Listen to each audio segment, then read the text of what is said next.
ভারতকে হুঁশিয়ারি করল ট্রাম্প। বাংলাদেশের হিন্দু নিধন পর্বের মধ্যেই এবার ভারতের চিন্তা বাড়ালেন আমেরিকার সদস্য নির্বাচিত প্রেসিডেন্ট ডোনাল্ড ট্রাম্প। শনিবার ভারতসহ আরও 9টি দেশকে হুঁশিয়ারি দিয়েছেন মার্কিন প্রেসিডেন্ট। কি বলেছেন তিনি?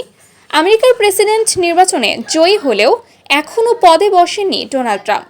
বর্তমানে মার্কিন যুক্তরাষ্ট্রের ব্যাটন সামলাচ্ছেন লেম ডাক প্রেসিডেন্ট জো বাইডেন।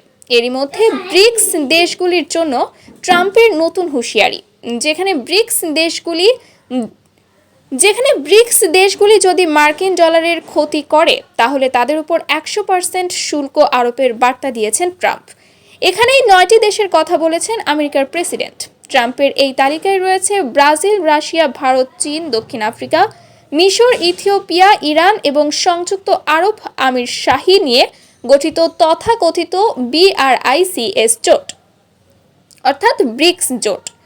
সম্প্রতি এই তালিকায় যোগ দেওয়ার ইচ্ছে প্রকাশ করেছে তুরস্ক, আজারবাইজান, মালয়েশিয়া সহ আরও কয়েকটি দেশ। বিশ্বের অর্থনৈতিক মানচিত্র বলছে মার্কিন ডলার এখনও পর্যন্ত আন্তর্জাতিক ব্যবসায় সবচেয়ে বেশি ব্যবহৃত মুদ্রা।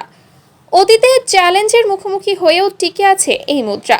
যদিও বর্তমান বিশ্বে অন্যান্য উন্নয়নশীল দেশগুলি বিশ্বব্যাপী অর্থনীতিতে আমেরিকার আধিপত্য নিয়ে বিরক্ত। সেই কারণেই আন্তর্জাতিক বাণিজ্যে নতুন মুদ্রা চাইছে উন্নয়নশীল দেশগুলি। একটি ট্রুথ সোশ্যাল পোস্টে ট্রাম্প বলেছেন, আমাদের এই দেশগুলির কাছ থেকে একটি প্রতিশ্রুতি প্রয়োজন। তারা যেন শক্তিশালী মার্কিন ডলার বদলের জন্য একটি নতুন ব্রিক্স মুদ্রা তৈরি না করে।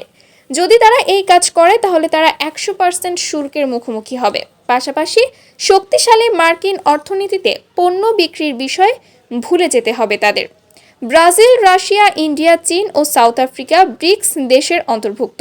তাই ব্রিক্স কারেন্সি বাস্তবায়িত হলে ভারতের চিন্তা বাড়বে। ট্রাম্পের হুঁশিয়ারি অনুযায়ী ভারতকেও তাহলে আমেরিকায় বাণিজ্যে 100% শুল্ক দিতে হবে। তাই বন্ধু ট্রাম্পই এখন মোদির চিন্তার কারণ হয়ে দাঁড়াবে।